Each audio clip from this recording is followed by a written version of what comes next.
Hey guys, this is Pharaoh 2091, and welcome back to Let's Play Apollo Justice, Ace Attorney.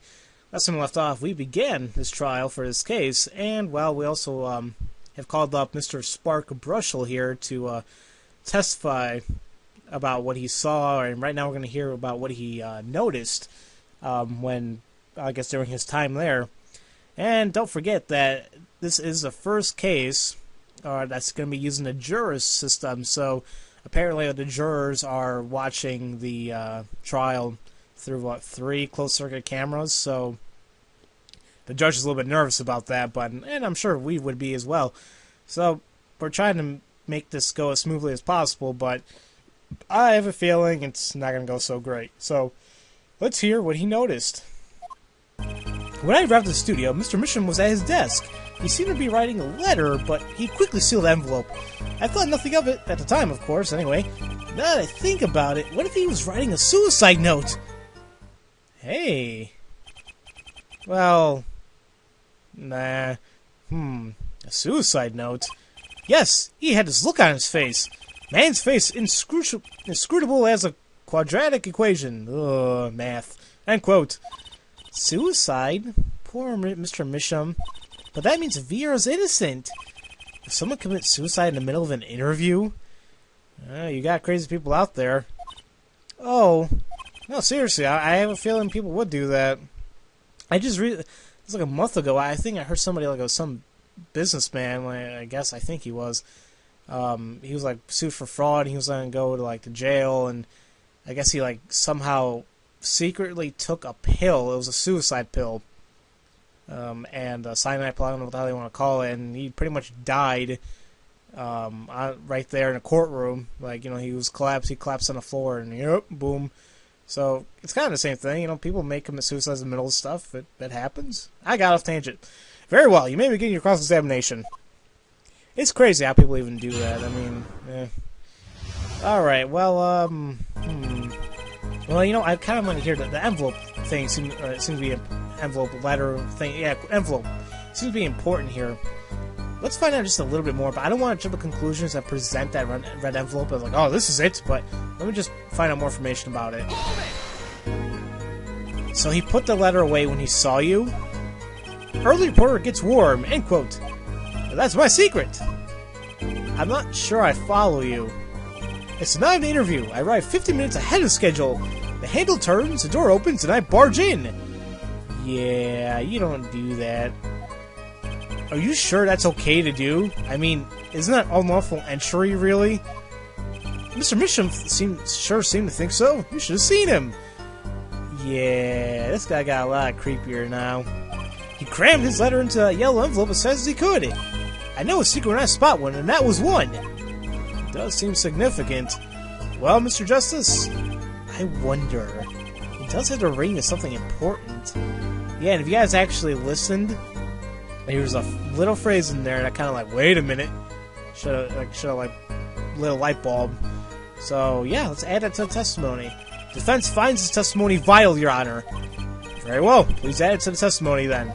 Hey, why not? My account comes free of charge. So now he says it was a yellow envelope. I heard it was left at the crime scene. Yellow? Wait a minute, I didn't find a yellow envelope. I found this red envelope. Maybe you were just mistaken, but this is a red envelope. Objection! As it just so happens, there was a single letter in a desk drawer at the scene. In a red envelope. What? Ooh, his face must have been hurting there. Prosecutor Gavin. Yes? Was a yellow envelope found at the scene of the crime? Unfortunately, no. But, Air Forehead, it's easy to mistake the color of an envelope. Yellow and red? Come on now. I guess, but not this envelope. You see, it was postmarked already. 7 years ago. Well, Mr. Brushel, I can explain that.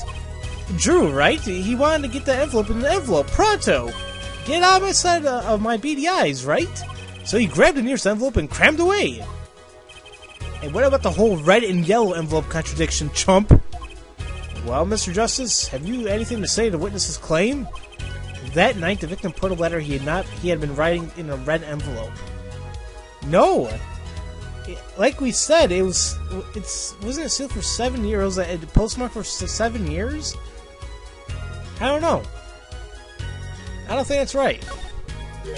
That's impossible.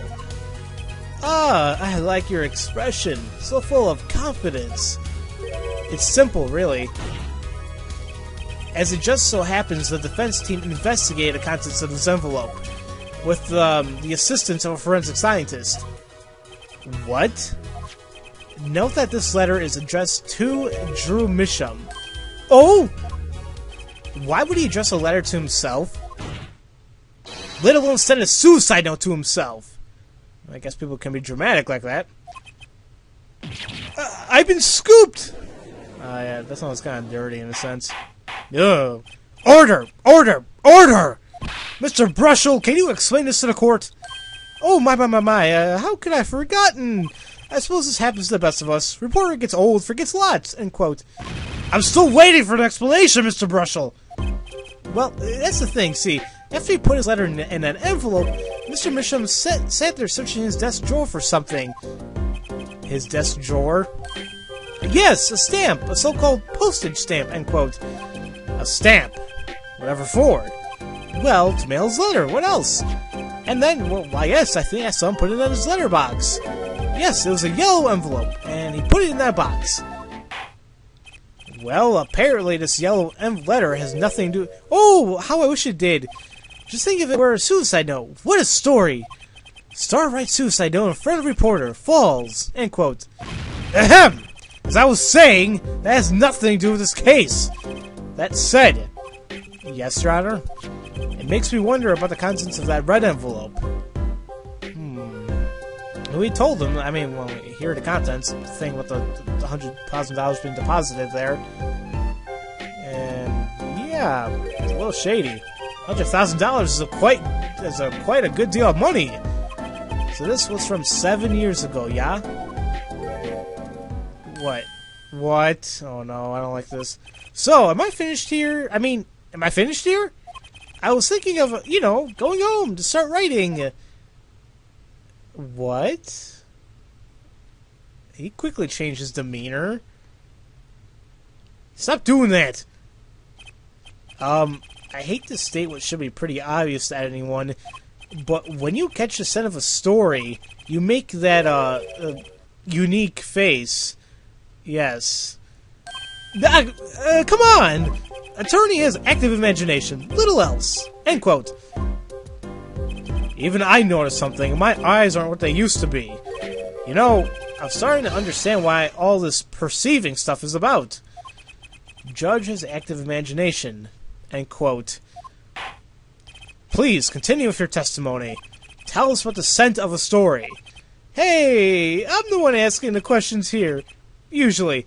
Hey, could you stop doing... I mean, you're cleaning your glasses and brushing your tongue, but that thing looks dirty as hell. Dude, get a new one, dude. Ugh. Fine, let's hear him, hear the scent of a story. Actually, it took a bit of work to get a thumbs up on the interview. Reporter loves his story, gets his interview, end quote. The story concerns a certain case from 7 years ago. That red envelope probably has something to do with it. Say what you will, but Drew's talent was without compare. So you threatened to go to the press with the story. That's how you got your interview. Blackmail? Well, yes. I mean, no. It wasn't exactly black. I mean, I'm not a... Something wrong, Mr. Brushel? Look, this is my story. My tidbit. Journalist info's livelihood, end quote. I see. While you have me chatting away in here, what's going on out there? What if some Wally Wordsmith or Sally Scooper gets wind of my story? That could be going to press while I'm going to waste. The court feels your pain, Mr. Brushel. Mr. Justice, let's pick up the pace. A certain case 7 years ago. Wait, 7 years ago? Come on, you got already made a connection here. I think it's been a little obvious ever since the beginning of this case. You know, they kept mentioning 7 years, 7 years. It's like, well, wait a minute, what else happened 7 years ago? Oh, you know, but they still haven't said anything yet, so it's like, eh. As you notice, Apollo's bracelet is acting up here, so... So I wonder what the hell we can actually perceive on. Sort of concern a certain case. Okay. An envelope. See, here's where it kind of gets me. I don't really like this statement because it says Drew's talent was without compare. His talent? Didn't we just learn, you know, before this trial started, that he was essentially a forger? And it's pretty. And I'm assuming, I would think that's what the contents of the envelope meant. You know, $100,000. I'm assuming for making a forgery. So let's go ahead and perceive on here. Just take a closer look at him. And nothing there. So you really can't go below here at all, so just keep looking around.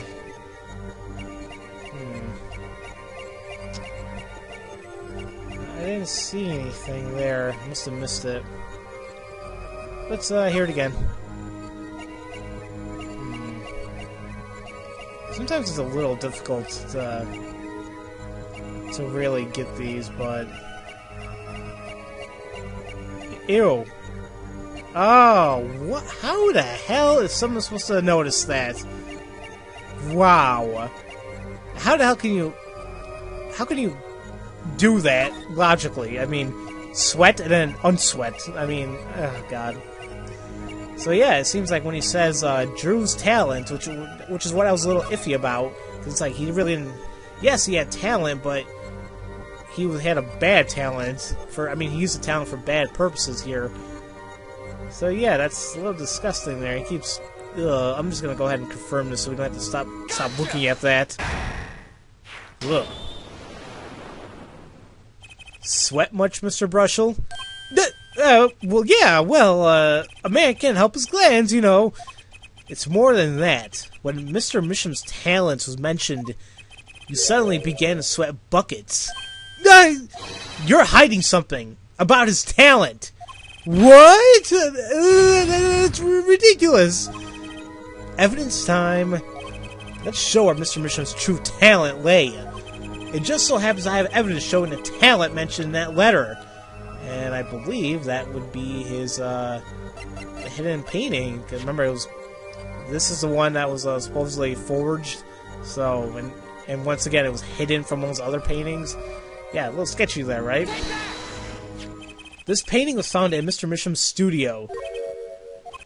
There are two problems with this painting. The first is that it wasn't painted by Mr. Misham. The second is that there was another painting in the studio which looked exactly like this one. Except it was only half done. And I got the hiccups. Uh-oh. I didn't bring a glass of water with me. It'll go away. Then we have a letter discussing a payment of $100,000, which suggests a certain business operation. The business of making forgeries. Oog! Oog? Aug? Oh, his face, man. His face. Oh, man, it's kind of creepy when he does that. Can we stop that, please? Thank you. That is all, Your Honor. Huh. Good job, Apollo. Everyone! Please, everyone! Can we keep this private? Please! This is my story. My scoop. Forgery. That's a serious crime. Drew Misham is known as an artist these days, but there were rumors he dabbled in another kind of art until a few years back. Another art, meaning forgery? Drew Misham was talented, alright. Talented at making precise, detailed fakes. A fact that certain criminal elements were quick to discover. Criminal elements? What? You can't seriously be talking about... Exactly. I'm talking about forging evidence. The rumors started circulating 7 years ago. 7 years ago? So, are we to understand that this letter, this payment of $100,000 was for... Exactly. Forged evidence, and that's tidy profit. End quote. Whoa. Order! Order! Order! Why, it's like our victim was living a double life. Ha-ha. This is my chance. So the victim had ties to the criminal world, right? He could have plenty of enemies we know but nothing about. This is my first time hearing of this criminal underworld. We certainly found no criminal connections when we conducted our investigation. But how do you explain all this money? You have to admit there's a possibility of some illegal activity here. But there's no proof tying this letter to our case. Oh, damn it. Our case was, and remains, simple from the beginning. Only the defendant could have poisoned that mug that night. And you, of course. Hey, the only thing I poison is my pen when I'm writing reviews. Mr. Brushel, your testimony to this point has been quite unreliable. It doesn't speak well of your reporting acumen. What are you talking about? My journalism's rock solid. Journalism's so solid you can stand an elephant on it. End quote. In any case, let's hear a summarized recap of your testimony then. If we can insert a situation in that studio from the recap, the trial's over. Apollo? What's he talking about? His cross-examination showed Mr. Brushel didn't have a reason or means to poison him. As long as there's no other suspects, then the killer had to be Vera. That's what. This next testimony is our last chance. Mr. Brushel, your testimony, please. And we'll be sure to hear the recap of the testimony next time, guys. So, as usual, thank you all for watching, and I'll see you guys next time for Let's Play Apollo Justice, Ace Attorney. I'll see you guys later.